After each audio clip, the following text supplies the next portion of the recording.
demonstrate these concepts from the studio today with an assistant because it might be a little easier to communicate this technique. And I have to say, I do not thank my assistants enough for all the wonderful help they offer in demonstrating stuff with me in all these technique videos. And guys, this might come as a surprise to you, but first of all, I usually film these things at the crack of dawn, so they have just rolled out of bed. And I also usually just pull stuff out of my keister while we're videotaping. They don't know what they're gonna have to show at the last minute. And so I can't thank them enough. They're so patient and helpful. And so I have a fun surprise today. Steve's not gonna be expecting this one, but I found some old photos of him performing, competing over the years with different people. So I'm gonna share those in the end.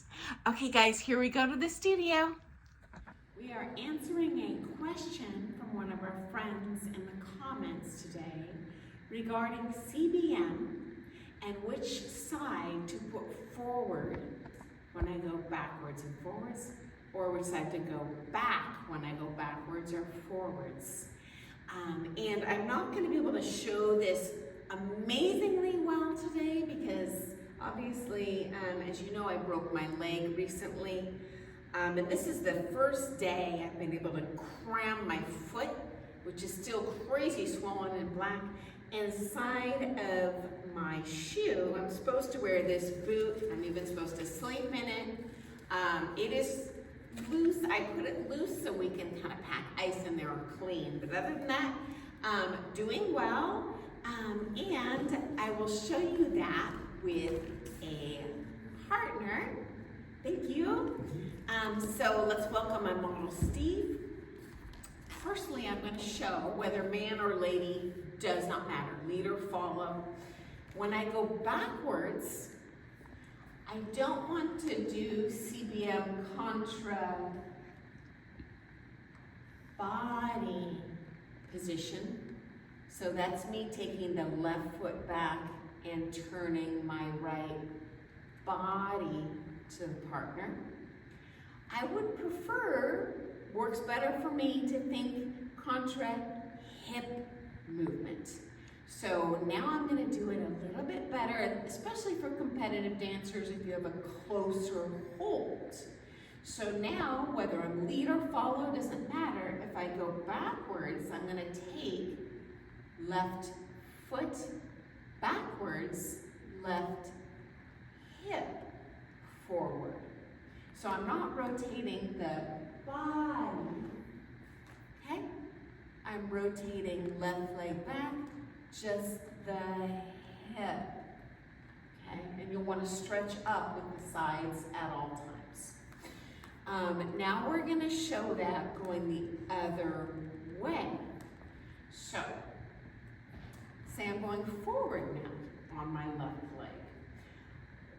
So, I'm standing on my right leg, my left leg is forward. I don't want to put my side to the partner.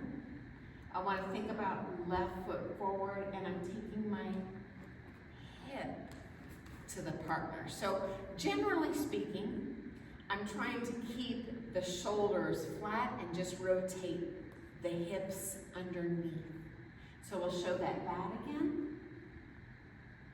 Contra body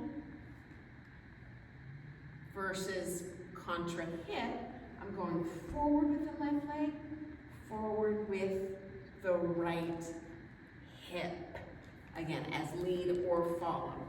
I can't show that, obviously, standing on my left leg today. I could be split weight at best, but Steve showed it well. So hopefully that's a little cheat for you to know when to go back or forward and which body part to take back and forward while you were in flight. This is why your teacher often slows down so much in your lesson, and really, it's so fun to just ramrod through the figures and do new patterns. But certainly if you're a competitor, it's going to serve you well in the long run to do this stuff real slow, break down every single step and exactly what each body part is doing, and then you'll be able to execute it with muscle memory later. Finally, if your teacher tells you to do something ever that is in contrast to what I'm sharing here, they get to see your dancing every day. I don't.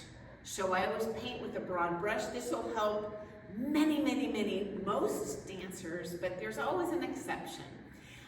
So anyway, hope that helps, guys. From now on, our cheat, instead of CBM, think CHM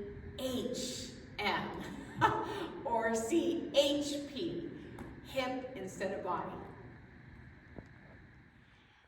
Okay, one more shout out to my awesome students who volunteer to help me on all these videos out of the kindness of their hearts. And as promised, here's some fun pictures of Steve over the years. See you tomorrow.